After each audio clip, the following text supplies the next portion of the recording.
Okay, yun. Okay, so next coming Friday, Thursday pa. Okay. Thank you for correcting me, no? Medyo na-advance yung aking datings. Okay. So the Thursday after next Thursday is our prayer and fasting. Okay? So, hindi po tayo mag-EFB live noon. Kaya dito lang po tayo noon. Kaya sana po ay maintindihan tayo ng mga kapatiran natin sa FB Live na dito lang po natin gagawin yon at hindi na po natin ilalabas pa sa FB. Okay? Bagamat marami po ang patuloy naman na sumasama sa atin sa ating pagpupuri at pakikinig ng salita ng Diyos. At kabilang po dyan ay nais natin batiin sila Ate Vicky na nasa stage na ngayon, at yung aking mga hipag. Okay, si Ate Alice, kasama natin siya ngayon, na nasa Cavite po sila. At maging yung aking isang pamangkin, si Neslin. Yan. Nasa may Tandansora naman din sila. At kasama din natin silang sumusubaybay sa ating praise and worship. Ganun din ang mga tagapangarap, katulad ni Buds. Okay. Salamat, Buds, sa pagsupaybay mo. Si Ate Tessie, si Mean, at saka si Kathy. Nandun sila sa ating FB Live. At si Tita Ching, of course, na lagi nating kasama every Sunday. Salamat po, Tita Ching. At maging si Joy na nasa Amerika ay kasama din nating nanunood dito ngayon. At nais din po natin batiin si Ate Tess Galvez na always din every Sunday kasama natin. At maging si Ate Analinda Batohinog. Okay? First time namin siyang narinig mula dito, pero welcome po, Ate Analinda. At nawa ay maranasan din nyo ang pagkilos ng Diyos sa inyong buhay kahit kayo ay hindi namin kasama face-to-face. Okay? Welcome po sa lahat naman ng nandito sa atin pong face-to-face gathering. At i-welcome natin si Pastor Jerome. Yan. Palakpakan nga po natin si Pastor Jerome. So every month po, siya po ay makakasama na natin tuwing araw ng, tuwing ika-4th Sunday of the month. Kasi nais niya na makasama sa face-to-face na leaders meeting. Dahil nga po, mahirap din na naka-internet siya pagkatapos kung minsan walang signal sa kanila or connectivity. Kaya ang ating leaders meeting ay face-to-face na. Kaya gusto niya na makasama na natin daw siya dito. Okay? So welcome, brother. At kung titingnan niyo po, every month ay nag-a-assign na po ako ng isang preacher natin. Kaya nga po, sa susunod na pagpasok ng April, meron po ulit tayo magiging speaker. Pagdating ng May, magkakaroon na rin po tayo ng isang speaker. Every month yon. Okay? One Sunday, magkakaroon po tayo ng speaker na manggagaling dito. And malay natin, pwede rin tayong kumuha ng mga ibang speaker na hindi natin madalas marinig. Ano? At kung nandito lang, lalo may mga provincial pastors natin, at kung nandito rin lang sila sa Maynila, aabutan sila ng Sunday dito, i-invite ko sila para mag-speak din dito. Okay? So salamat sa Diyos at patuloy na nararanasan natin ang pagkilos niya sa ating mga buhay. And this time po ay itutuloy po natin yung ating pag-aaral sa kanyang mga salita, pagsubaybay po dahil ito po ay katulad na nabanggit ko, chronological events ng life, ministry, at darating po ang panahon yung passion, crucifixion, and resurrection of our Lord Jesus Christ. Kaya nga, iniisa-isa natin ito. But this time, hindi po natin mamadaliin, kundi pericope per pericope. Meaning, yung one event na nangyayari ay i-discuss natin. Pag-aaralan natin, at ano kaya ang lesson, ano kaya ang mensahe na gustong ipaabot sa atin ng Diyos mula sa bawat kwento na to. Okay? Yun po ang pinagsisikapan natin dito sa ating iglesia. Okay? So ngayon po, tayo po ay magbabasa mula po sa Luke chapter 9, verse 51 to verse 56. So hilingan ko po ang lahat na tumayo.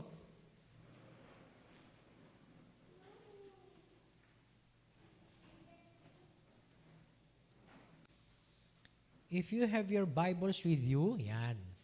Lalo na kung kayo ay hard copy. Kasi ako po pinapayo ko pa rin yung hard copy. Kasi kung minsan pag biglang nawala internet at baka, pero maliban na lang kung may Bible app na kayo, okay lang yon.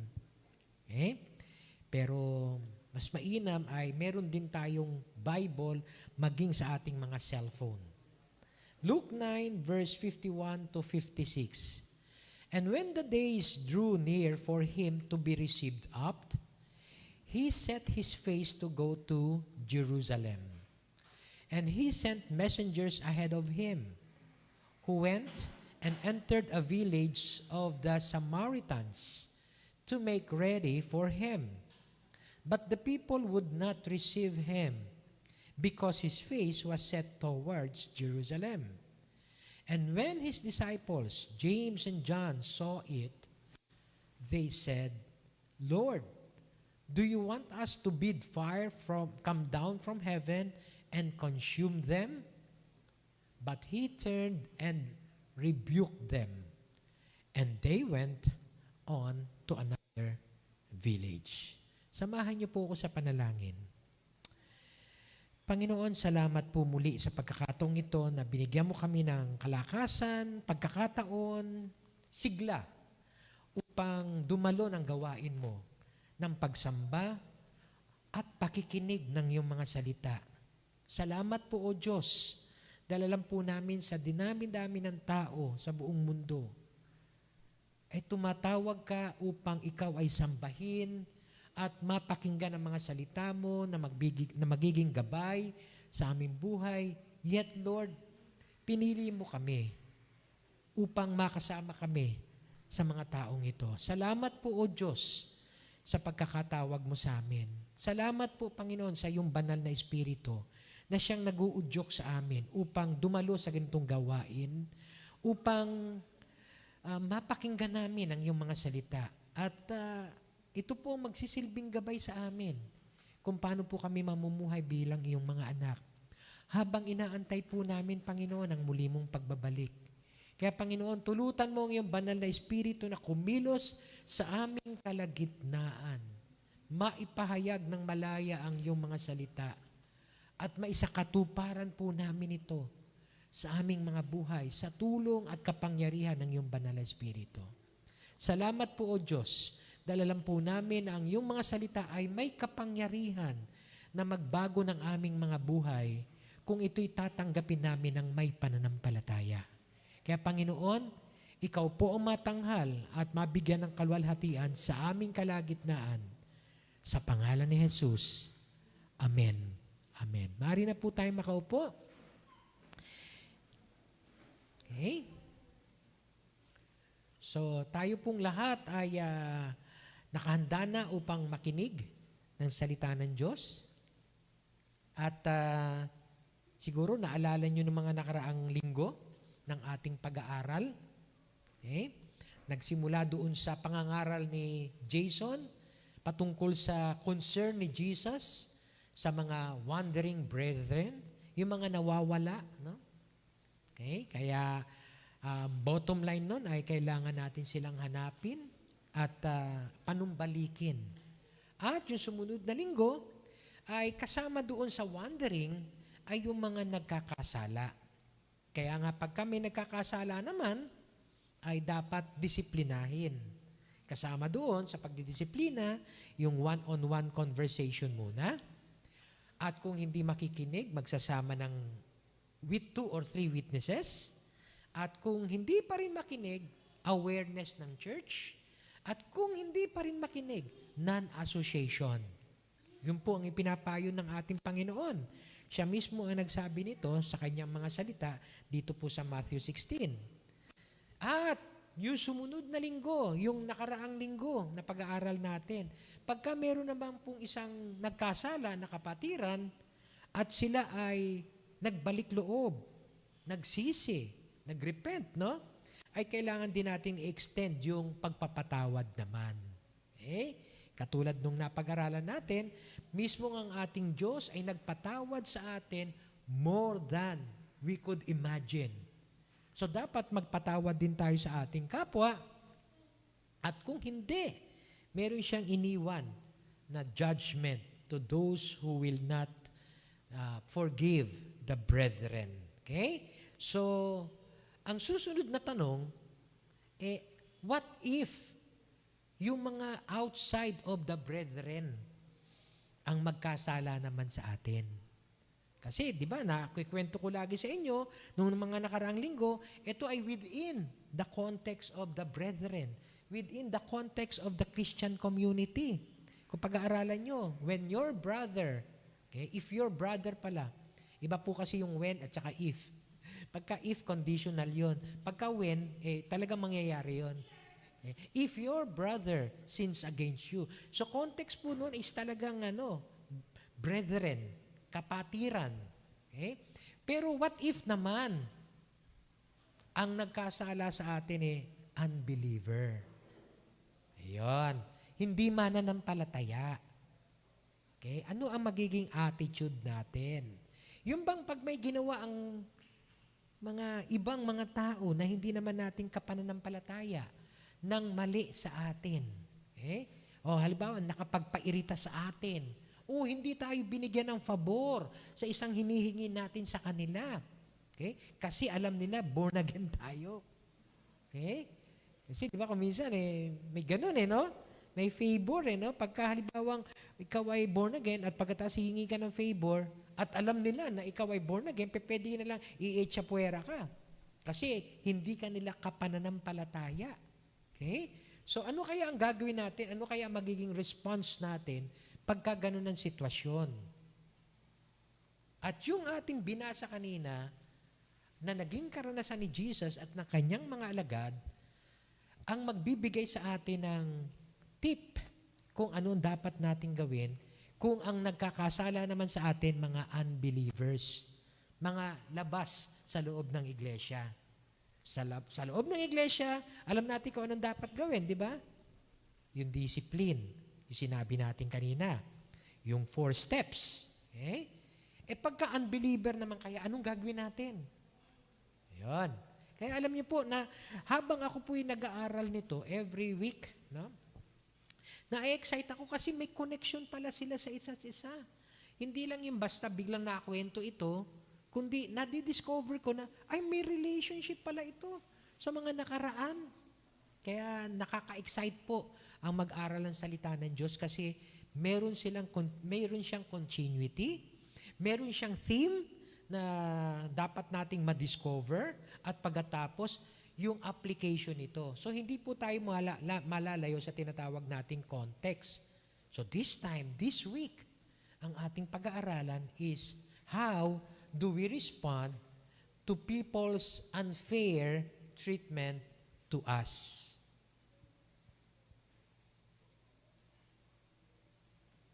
Okay?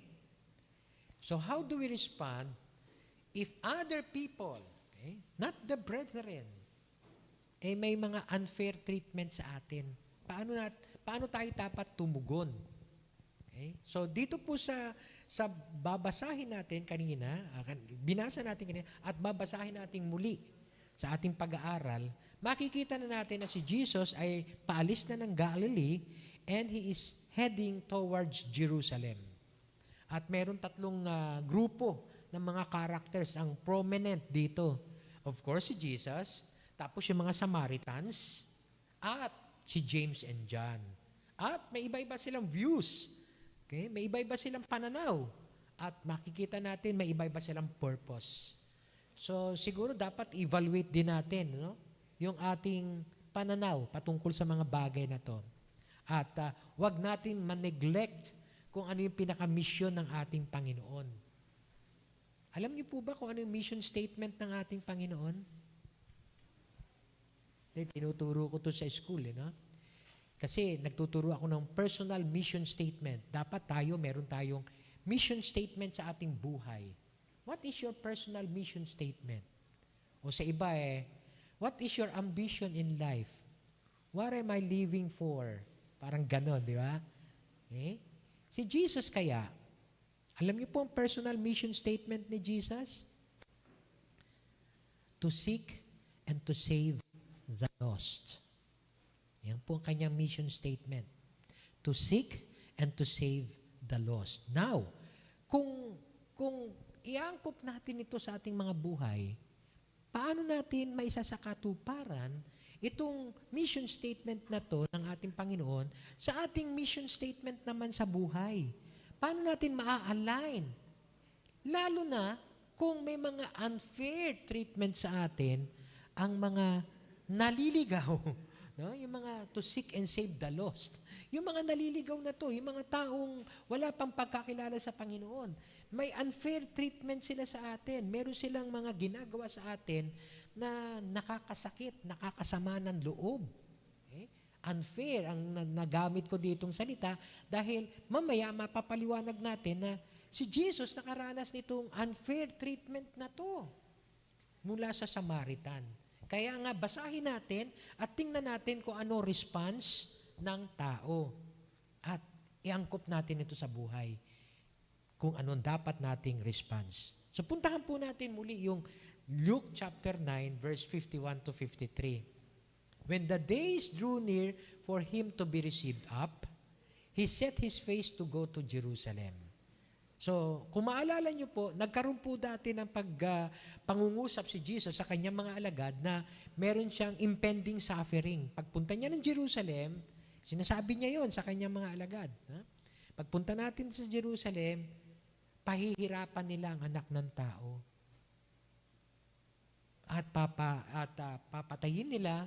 Ngunit, sa ikatlong araw, ito'y mabubuhay na muli. Laging sinasabi ni Jesus yun. 3 times niyang binanggit yun. Then, nagkaroon pa ng experience, di ba? Si Peter, James, and John na sila'y umakyat sa isang bundok at nakita nila si Jesus na nag-transfigured kasama si Moses at si Elijah. Okay? Pero again, pagbaba nila, yun ulit sinabi ni Jesus. Kaya nga, laging sinasabi ni Jesus na ang anak ng tao ay papatayin, ngunit sa ikatlong araw, siya'y mabubuhay na muli. Malapit na to kasi ito na yung gagawin ni Jesus Papunta na siya sa Jerusalem. At doon magaganap sa Jerusalem. Itong prophecy na to, that the Son of Man shall be persecuted, tortured, killed, and on the third day, rose again from the dead. So again, na makikita natin na dito, magsisimula na yung passion. Parang katulad ng sa susunod na linggo. Ano yung isa-celebrate next Sunday sa mundo? Ha? Palm Sunday, yan. Palm Sunday, yan.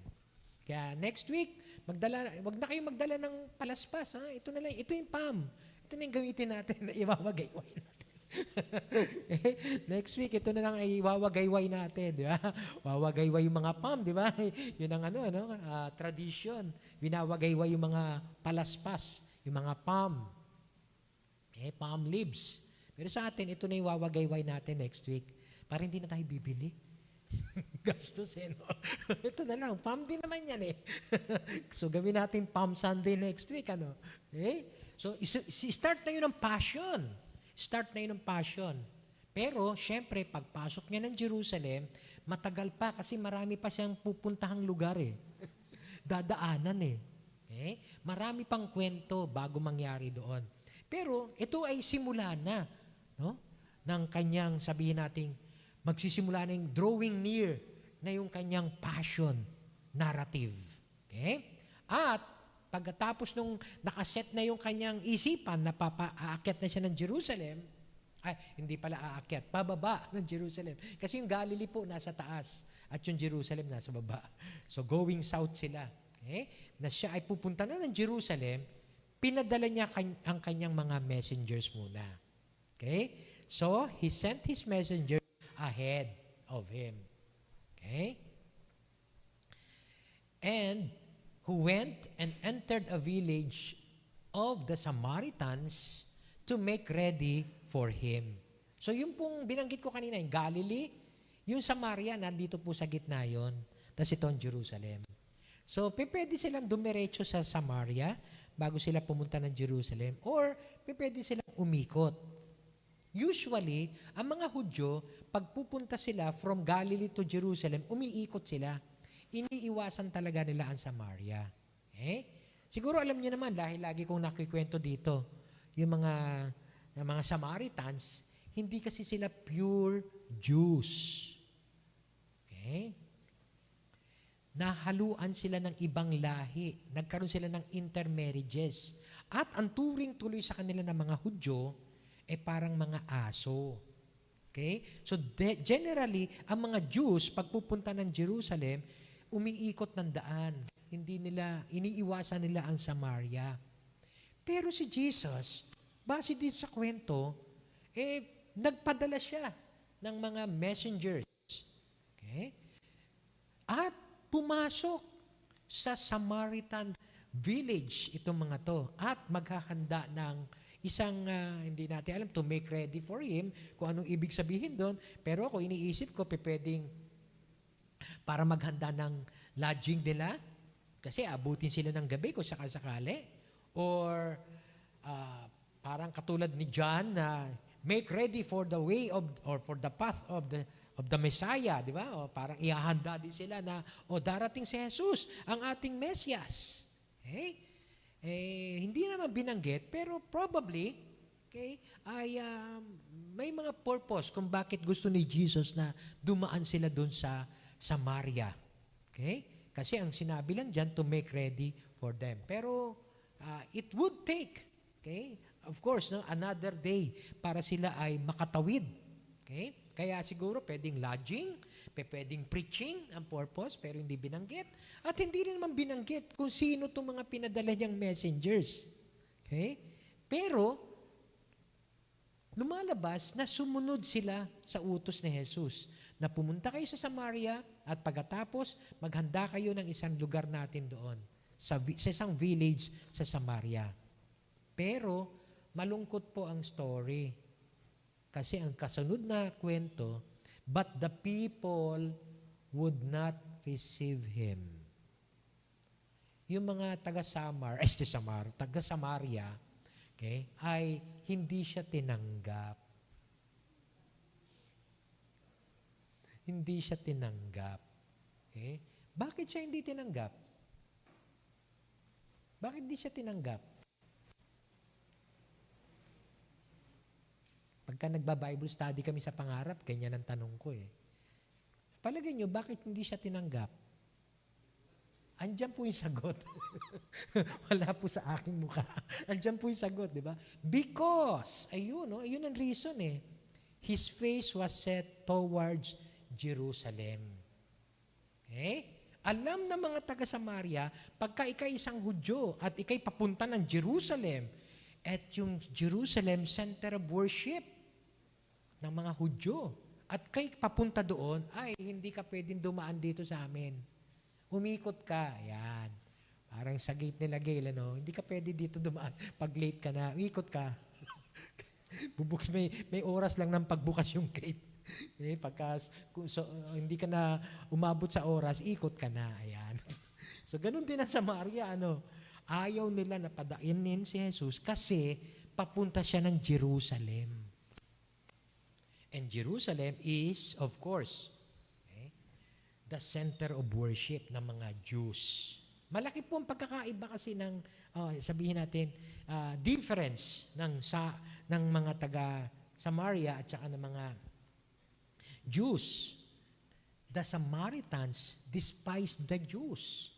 And the same is true. The Jews despised the Samaritans. Well, meron silang religious differences. At yung Samaritans, they worship their God doon sa Mount Gerizim. Samantalang mga Jews, doon sa Mount Zion na nasa Jerusalem. Okay? Ang Samaritans, tinatanggap lang nila yung first 5 books.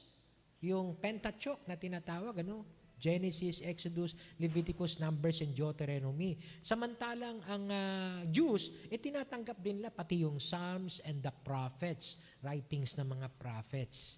Now, ang totoo nun, nagsimula lahat yun kay King Omri. Hindi na po natin babasahin, pero ikikwento ko na lang po sa inyo sa 1 Kings, okay? Chapter 16. Okay? Na siya ang nag-rule noon sa Northern Kingdom of Israel. Binili niya yung isang burol doon at pinangalanan niya itong Samaria after the previous owner na si Shemer. Okay? At doon, nandun yung Mount Gerizim at in-establish niya yon as an alternative site for their worship para hindi na sila pupunta pa ng Jerusalem. Now, nagkaroon sila ng mga intermarriages. Okay? Ibig sabihin, nagsipag-asawa sila na hindi nila kalahi. Yun po ibig sabihin ng intermarriages. Okay? So, hindi Hudyo ang kanilang napangasawa, kaya medyo mixed breed na sila. Okay? Parang, kaya turing sa kanila ng mga Hudyo, aso. Bakit? Di ba sa aso, pag nasa kalsada, di ba? Kahit sino, kahit pinapatulan, di ba? Kaya ganun ang naging turingan sa kanila.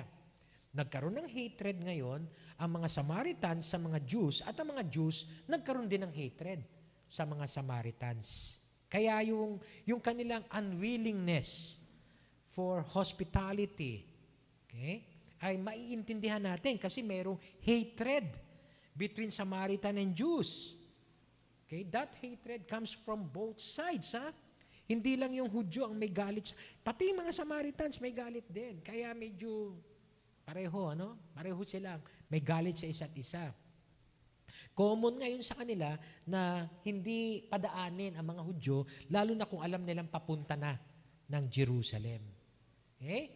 So, yun ang dahilan kung bakit hindi nila tinatanggap si Jesus kasi His face was set towards Jerusalem. Okay?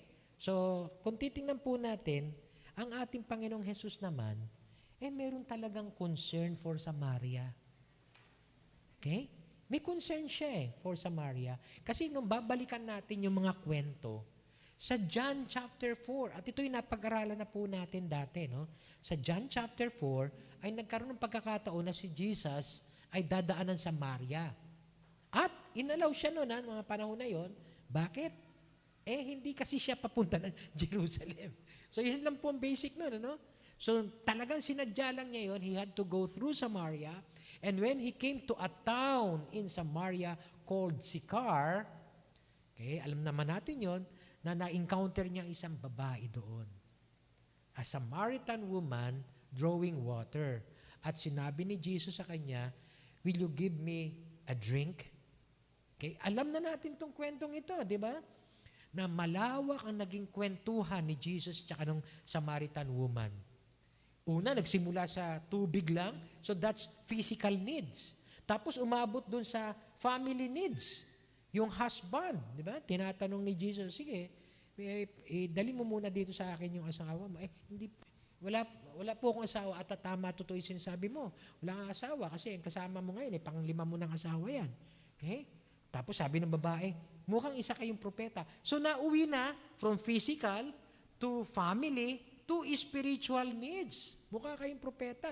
Kayong mga Hudyo, sabi, doon daw kayo sasamba sa Jerusalem, kami dito sa Mount Gerizim. Kaya, nauwi na sa spiritual needs yung kanilang pag-uusap. Okay?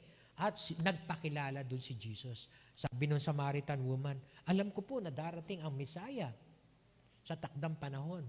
Sabi ni Jesus sa kanya, I, who is talking to you, am He. Okay, tamang-tamang dating naman ng mga ilibang niyang alagad, ng kanyang mga apostol. Kaya ang ginawa ng babaeng ito ay pumunta sa kanyang hometown, sa Sychar, okay, sa Samaria.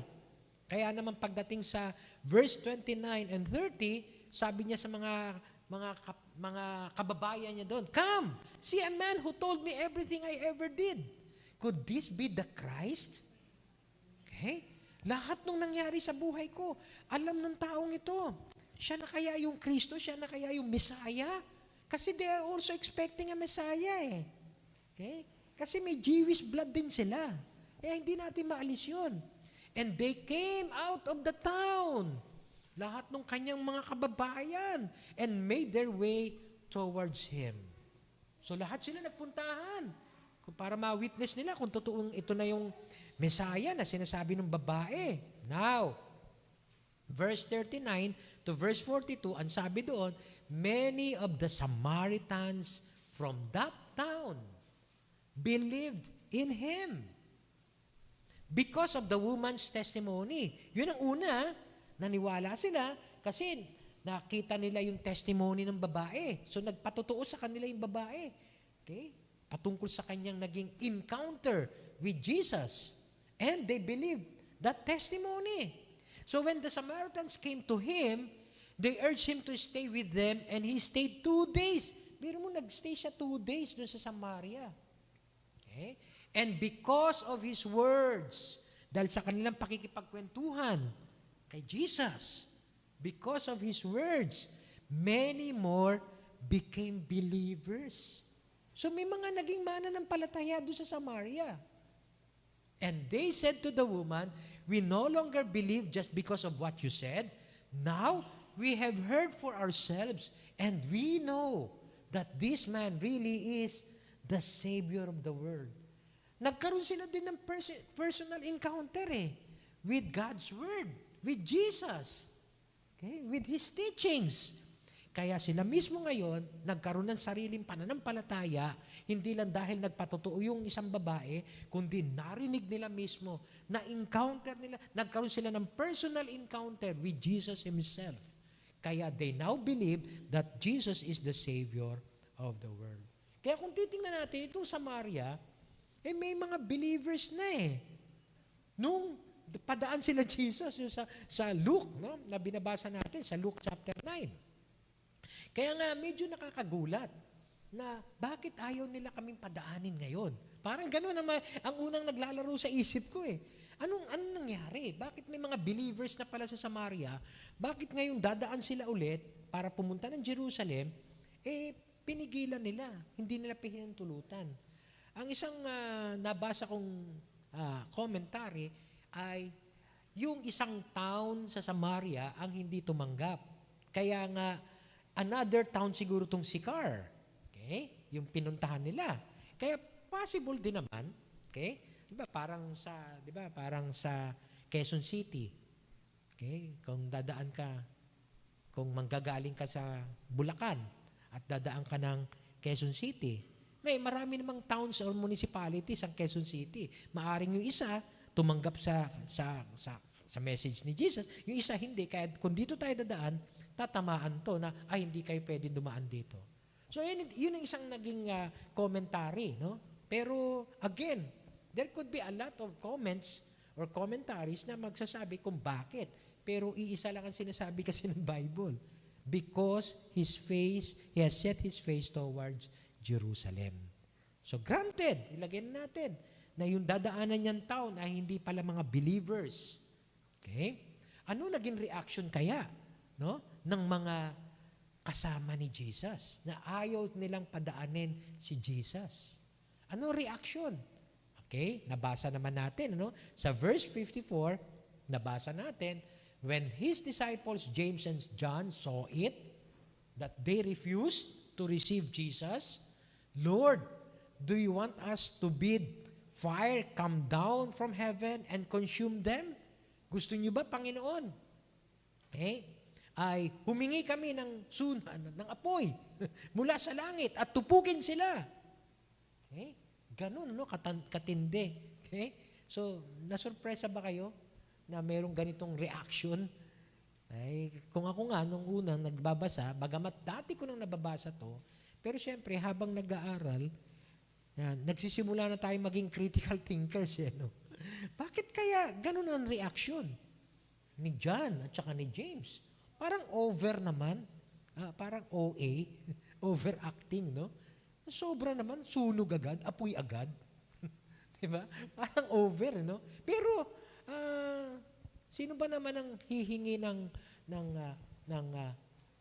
Hindi lang pinakikinggan yung message mo eh. Lord, tubukin mo sila ng iyong apoy. Okay? Doon sa Mark chapter 3, ito no wonder. Sa Mark chapter 3, nung tinawag ni Jesus ang kanyang 12 apostles, sabi diyan, Simon to whom he gave the name Peter, James, sons of Zebedee, and his brother John, to them he gave the name Boanerges. Boanerges. Hirap ako no?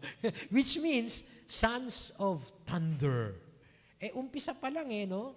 Pinangalan na ni Jesus Siguro alam talaga ni Jesus kung ano yung temperament nitong magkapatid na to no?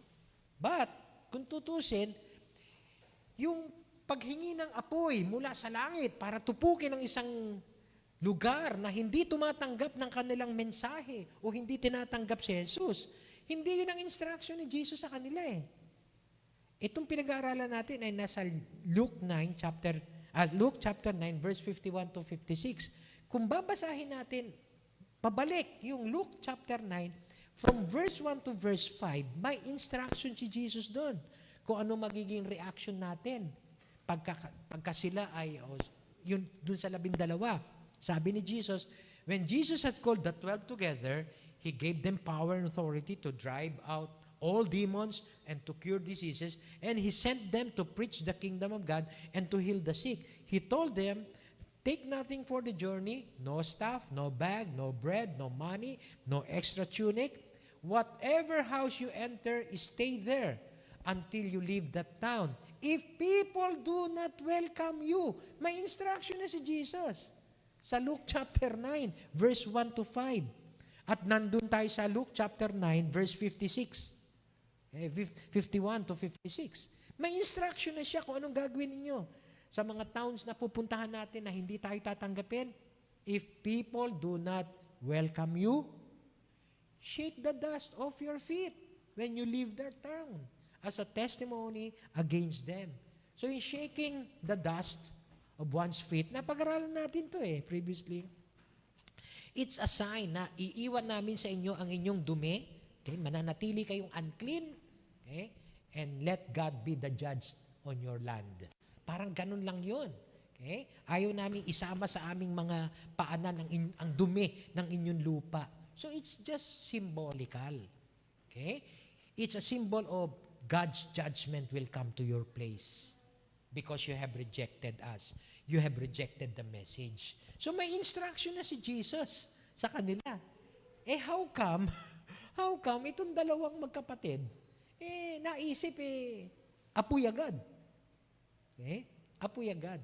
Now, kung babalikan po natin yung Luke chapter 9, verse 54, sa ibang translation, sa ibang mga manuscript, meron daw nakalagay na, as Elijah did. And when his disciples, James and John, saw it, they said, Lord, do you want us to bid fire come down from heaven and consume them as Elijah did? May ganon. So may historical background pala yun kung bakit nila sinabi. Ano yung historical background? Regarding Samaria and Elijah. So itong mga alagad ni Jesus, ibig sabihin, aral sa history ng Samaria. So, dun sa 2 Kings chapter 1, meron pong kwento doon na itong si King Ahaziah, King Ahaziah, nahulog sa kanyang upper room, sa isang frame ng kanyang upper room, at siya'y nabalian. Nagkaroon siya ng injury. Nagkaroon siya ng injury. Ngayon, ang sabi niya muna sa kanyang mga alagad, sa kanyang mga messengers, punta kayo kay Baal Zebub, the god of Ekron, to see if I will recover from this injury. Yun ang sabi niya. Tapos, an angel of the Lord spoke to Elijah. At kausapin mo yung mga messengers na pinadala nitong si King Ahaziah. At ang sabi ni Elijah sa kanila, is it because there is no God in Israel that you are going off to consult Baal Zebub, the God of Ekron? At ito sinabi ni Lord kay Elijah na pinasabi niya sa mga messengers. Sabihin niyo kay King Ahaziah, hindi siya makakabangon sa kanyang kama at siguradong mamamatay siya. So yung mga messengers umuwi doon kay King Ahaziah at sinabi yung kwento ni Elijah. Then, yan. Ito ngayon si King Ahaziah, who is the king of Samaria. Siya ang king of Samaria. Okay? Ang ginawa niya, he sent a captain with a company of 50 men. The captain went up to Elijah, who is sitting on top of the hill, and said to him, "Man of God, the king says, come down." Elijah answered the captain, "If I am the man of God, may fire come down from heaven and consume you and your 50 men." And then fire fell from heaven and consumed the captain and his men. Ganun na nangyari dito sa mga taga-Samaria.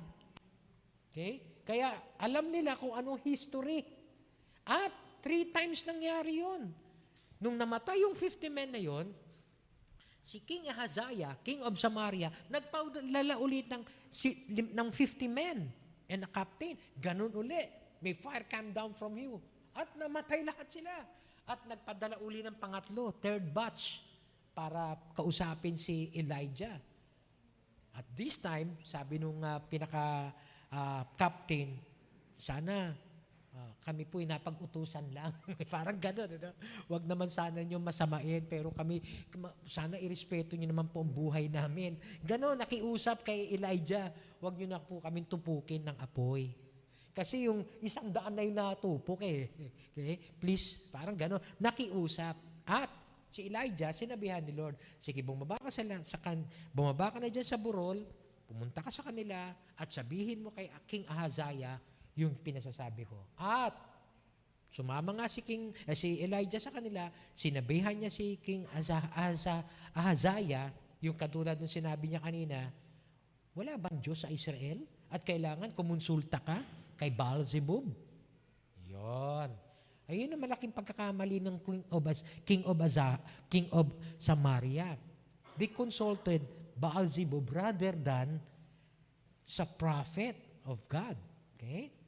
So sabi ni Elijah sa kanya, at dahil ginawa mo yon, hindi ka makakabangon sa kama mo at siguradong mamamatay ka. At namatay nga si King Ahaziah. So ito yung history. Kaya nga sila James and John, alam nila yung history ng Samaria na pinausukan. Ay, ano ba tawag doon? Hindi pinausukan. Pinaapuyan. Sinunog.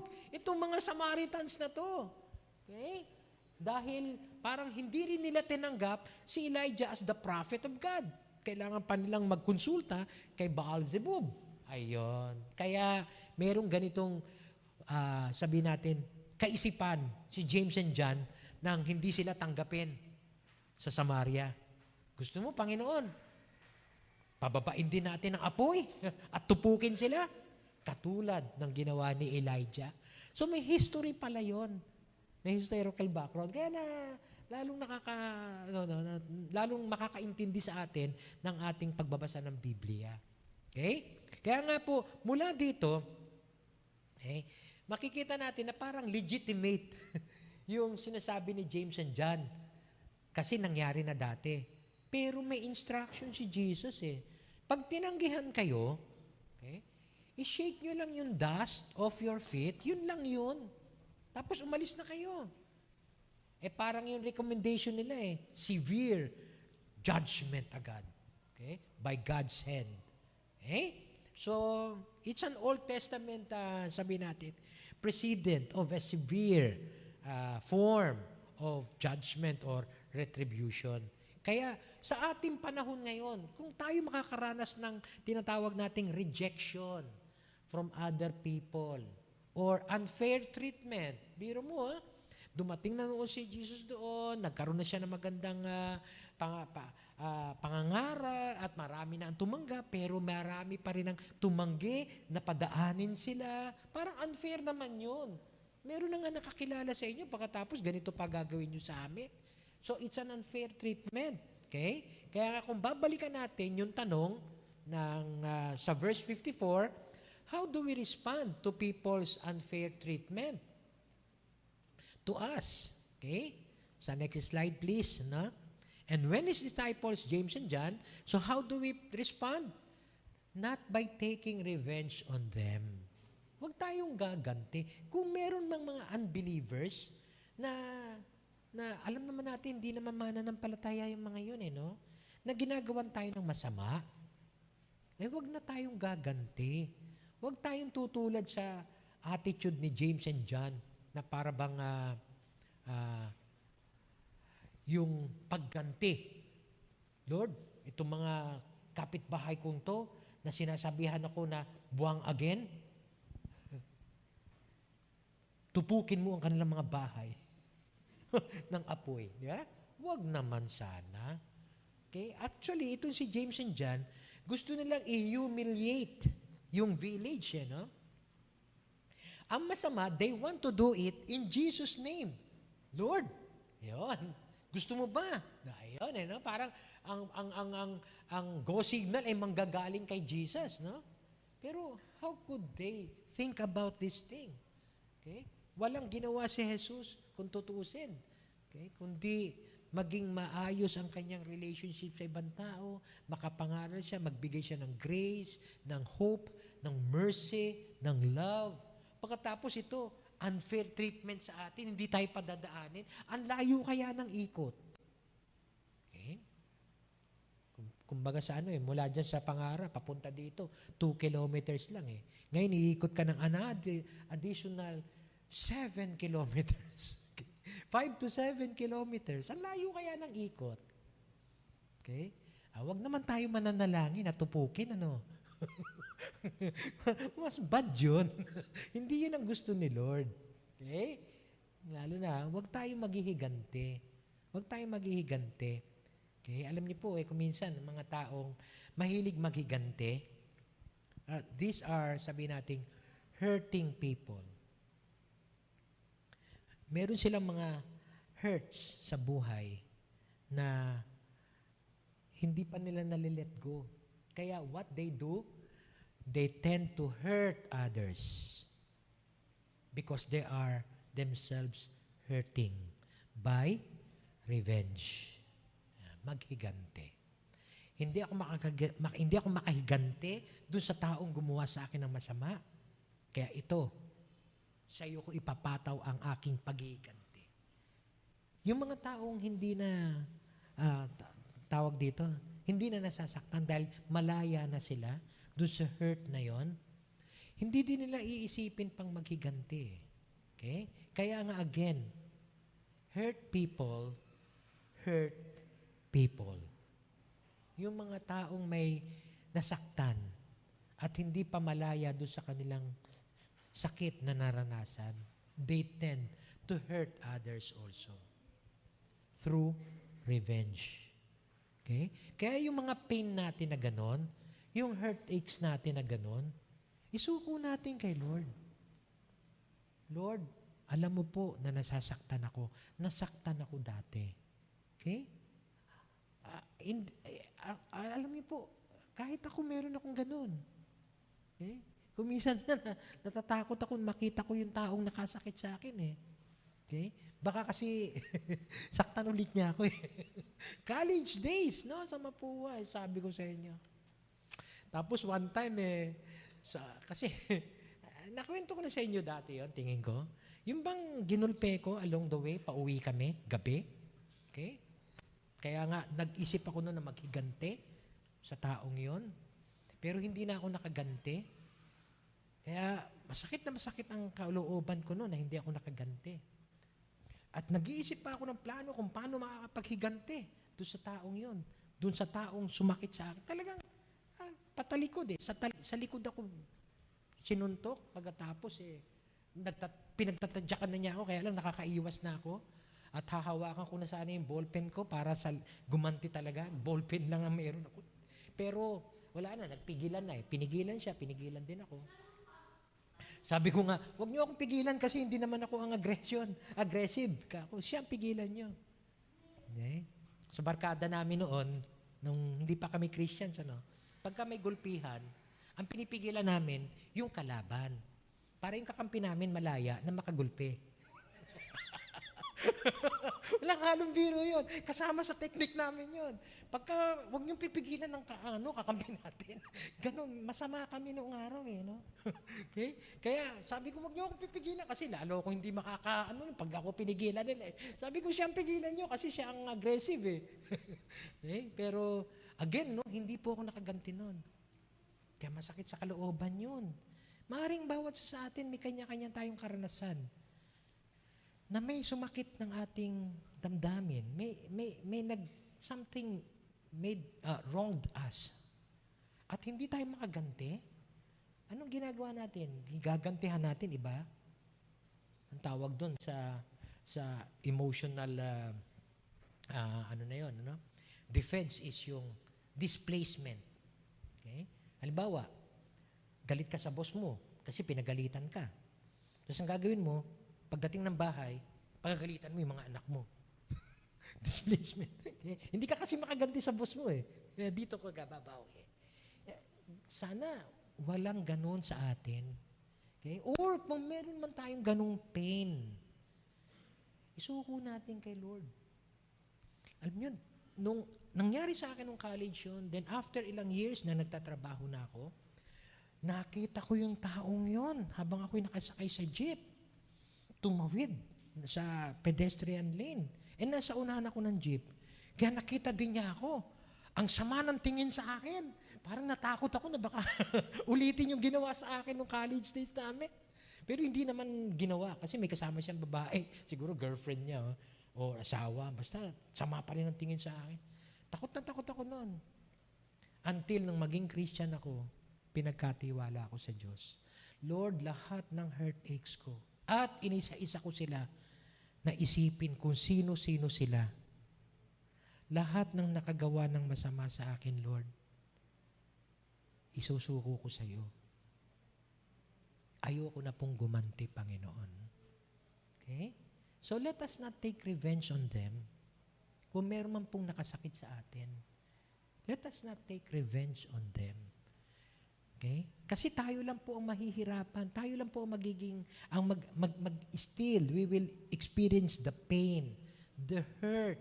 Hindi tayo mapapalaya Okay? Kaya nga, nung araw, meron kaming Hurt hates.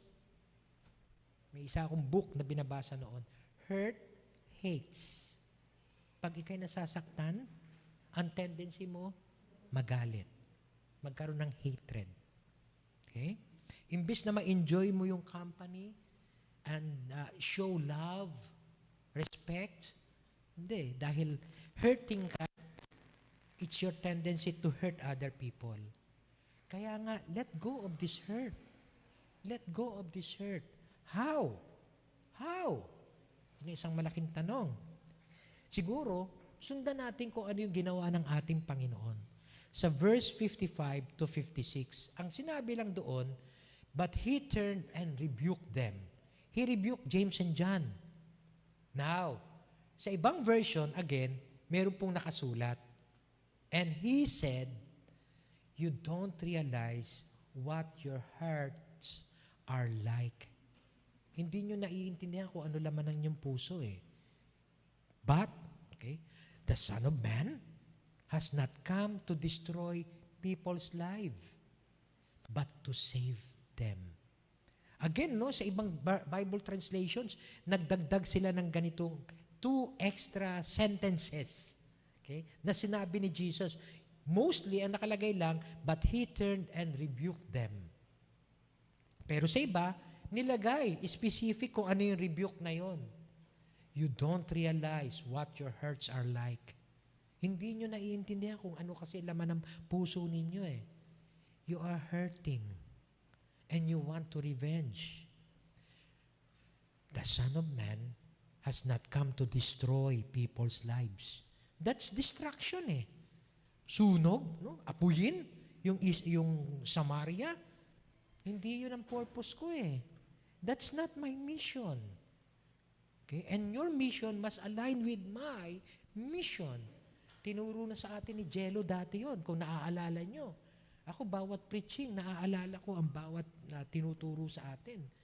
Okay? I-align natin ang mission natin sa mission ng Diyos.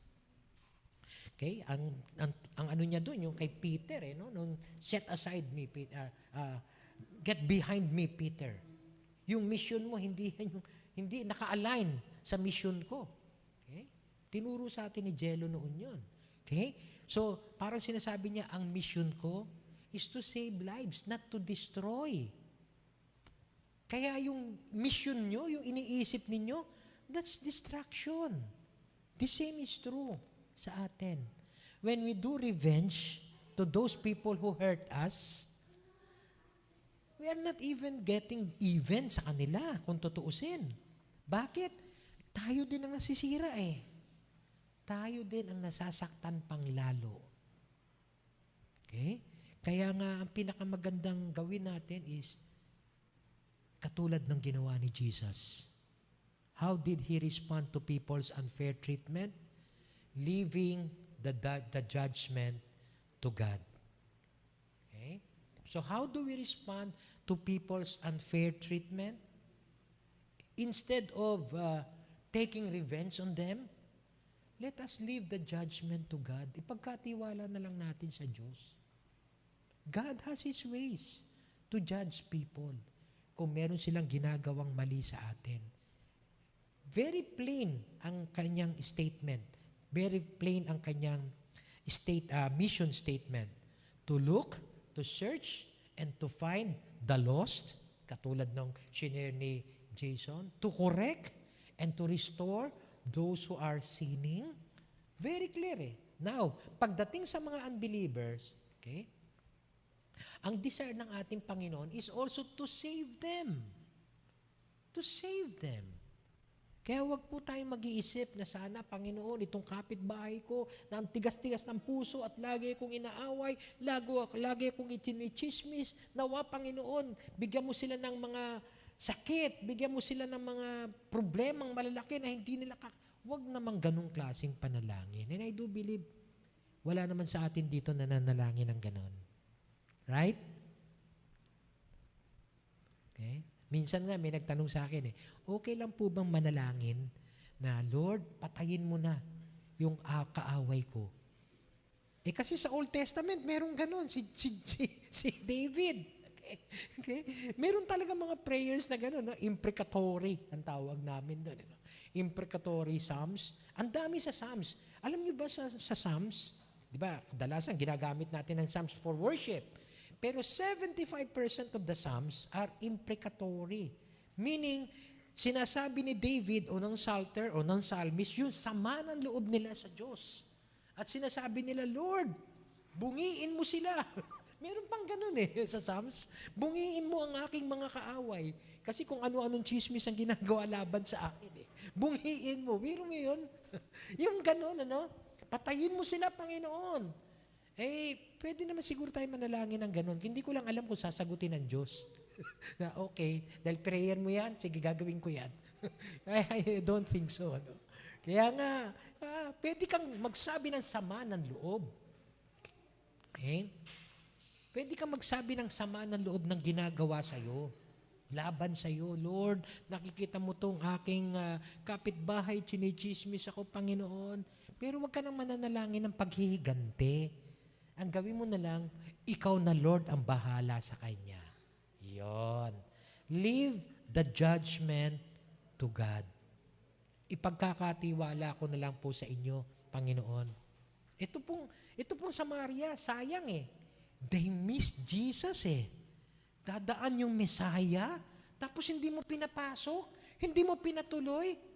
They missed the point. Sayang kung tutuusin, Ganon din po sana sa atin, pag kami mga ganitong mga hostility o karahasan na binibigay sa atin ng mundo o ang mga tao na nakapaligid sa atin, okay? Alam mo, sayang kung ma-miss natin yung opportunity na ipagkatiwala natin sila sa Diyos. Lord, ikaw na po bahala. Kasi nasasaktan po ako Okay? Nasasaktan po ako sa kanyang ginagawa. Panginoon, ikaw na po ang bahala sa kanya. Leave the judgment to God. Leave the judgment to God. Okay? So yun po ang kung tutuusin ang judgment nga, hindi yun ang purpose ni Lord kung ba't siya napunta rito. Ang purpose niya is to save others. Diba? Kaya lang tayo, ano ang default natin pagka merong nag-reject sa atin? Ano default natin pagka merong gumawa ng masama sa atin? Ang lagi nating nasa isip, maghiganti. Default yun, kung unbeliever yun, sabi ng Panginoon rebuke niya yung kanyang mga alagad Okay? Hindi tama yung iniisip nyo. Tingnan nyo yung mga puso ninyo. Hindi yan ang tamang dapat gawin. Kasi ang anak ng tao naparito upang magligtas. Hindi pumatay, hindi tumupok. Makikita natin, ito po ay part ng discipleship ni Jesus sa mga alagad niya. Okay? Kaya nga po, napakaganda na isa-isahin natin ito. Okay? Anong dahilan kung bakit niya ni-rebuke? Dahil hindi ayon sa kanyang misyon ang iniisip ng kanyang mga alagad. Alam niyo po kung tutuusin kung babasahin niyo po ang kwento, always, hindi agad nila magets yung mission ni Jesus. Lagi silang merong ibang intensyon, itong kanyang mga alagad. Pero ano intensyon ni Jesus patungkol sa Samaria? Ano ba intensyon ni Jesus patungkol sa tao, sa pangkalahatan, sa buong mundo? Ito po, magandang kwento. Good news. Okay?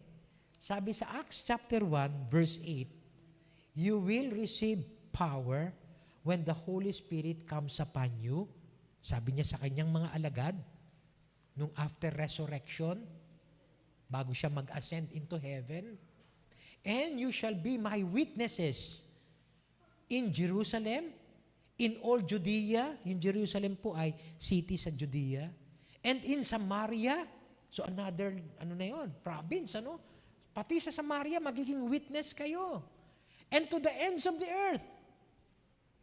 Okay? So mga sa Gentile nations, from the Jewish nation to the, sabihin natin, mixed nation, may Hudyo, tsaka mayroong Gentile, and to the Gentile nation at all. Kaya makikita niyo yung purpose ni Lord, sa kanyang delivery ng kanyang mission. And, sabi pa niya, sa Acts chapter 8, sinunod ng mga alagad to. Sa Acts chapter 8, verse 5, si Philip went down to the city of Samaria and proclaimed Christ there. Pinangaral si Jesus sa Samaria. At pagdating sa verse 14, when the apostles in Jerusalem heard that Samaria had accepted the word of God, tinanggap na nila this time the whole Samaria. They sent Peter and John to them. Kasi sa pamagitan ni Paul, tumanggap na sa pamagitan ni Philip, tumanggap ang mga Samaritans ng word of God, pinadala na nila si Peter at si John doon for follow-up. At pagdating sa verse 15, the church sent them on their way, and as they traveled through Phoenicia and Samaria, they told the Gentiles had been converted. This news make all the brothers very glad. Kaya kung titingnan niyo po, ang naging future ng Samaria ay nakakilala din sa Panginoon. Kung tumupok ang apoy doon sa Samaria, ano natira? Wala. Sira ang buong syudad, sira ang buong village, sira ang ang buhay ng buong tao. Pero meron palang purpose talaga si Lord. He sent His disciples, His apostles and disciples to preach the good news. At sinunod nila. Kaya naman nakarating ang good news sa kanila at nakakilala din sila sa Panginoon. Malay ko, yung taong kinasasamaan ko ng loob dati, yung gumulpi sa akin. Malay ko, baka mamaya nagpapastor na rin pala yun.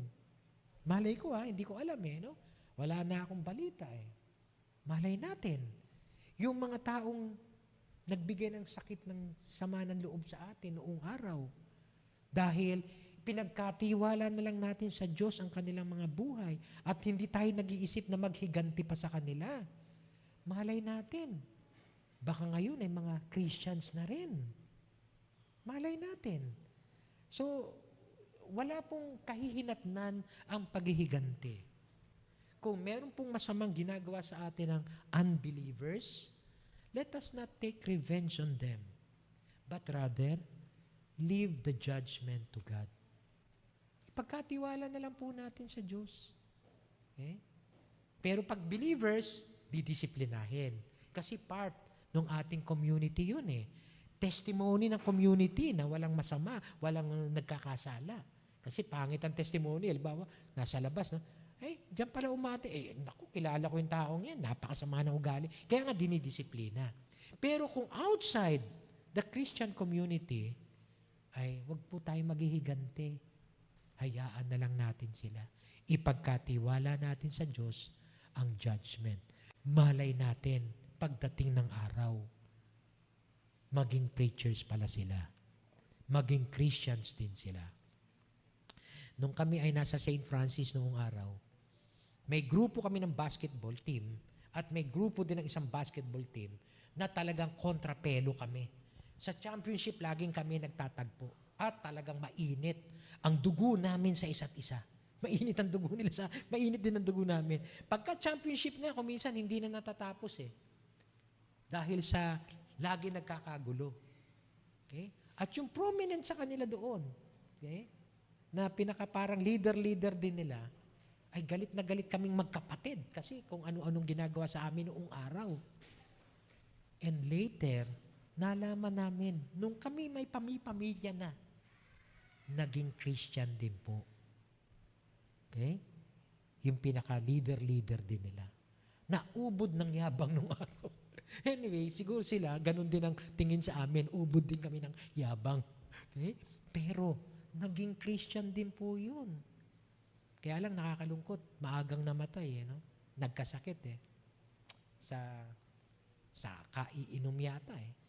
Okay? Parang katulad nun sa kapatid ko, yung bunso ko, naming kapatid eh, kaiinom, kaya nagkasakit din, namatay. Pero naging Christian po yun. So malay natin, yung naging kaaway natin, mortal na kaaway, maging Christian din po. Ipag-pray na lang natin sila. Huwag na tayong mag-isip ng paghihiganti. At sabihin natin, Lord, ikaw na po bahala sa kanila. Ikaw na po bahala sa kanila. So as a challenge to each one of us, the gospel tells us to be patient, to be tolerant, okay, to what others are doing against us. Whenever people are treating us unfairly, we must not take revenge on them, rather, leave to God His final judgment in the end. We may not know, but they may also repent and come in faith to our Lord Jesus Christ. Let God do His will. Manalangin po tayo. O Lord, salamat po minsan pa sa pagtutuwid mo po sa amin. Inaamin po namin, Panginoon, sometimes nakakaranas kami ng ganito. Maghiganti sa mga taong nakasakit sa amin. Patawad po, Panginoon. Patawad po.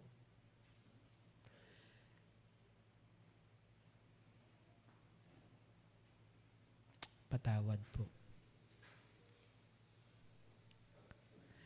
Sa mga oras na to, mga kapatid, ini-impress sa akin ng Lord na isipin natin yung mga taong nakagawa ng masama sa atin. A minor. Isipin nyo sila isa-isa. Sino yung mga taong nakasakit sa atin? Sino-sino sila? Maaring hindi lang sila isa, dalawa, tatlo, maaring marami sila. Maaring ito'y mula pa nung elementary tayo, high school, college, hanggang sa nakapagtrabaho tayo, nakapag-asawa, at hindi natin sila napatawad in our hearts. At kung minsan nakakaisip pa tayong maghigante sa kanila. Kahit na sino pa ang mga taong ito, isuko natin ngayon sa Panginoon ang ating mga sarili. At tayo muna ang humingi ng tawad sa pagkikimkim ng paghihiganti sa ating mga puso.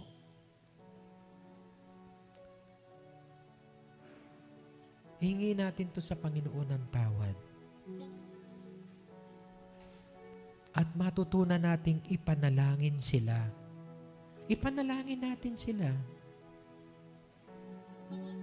Lord, sa sandaling ito, tulungan mo po ang bawat sa amin na maalala even the pains that we had experienced before.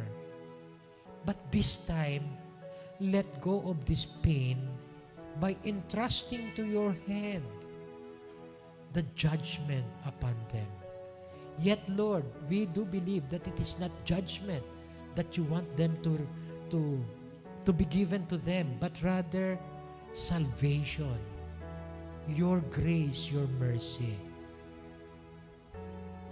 Kaya naman, Panginoon, maging kami ngayon,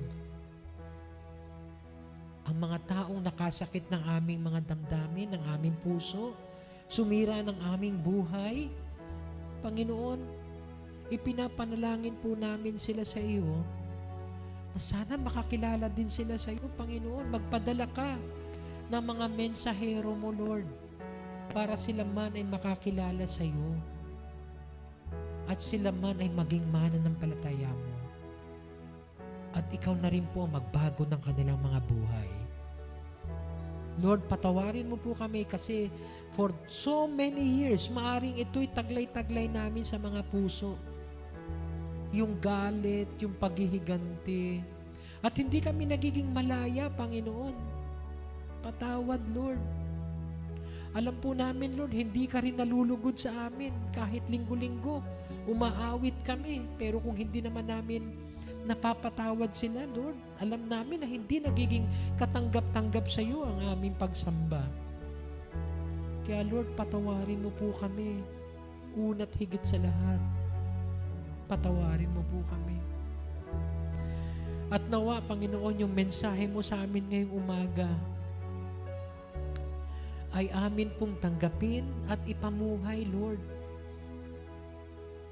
Lord, minsan pa ipinapanalangin po namin ang mga taong nakasakit sa amin mula pa nung kaming pagkabata namin hanggang ngayon.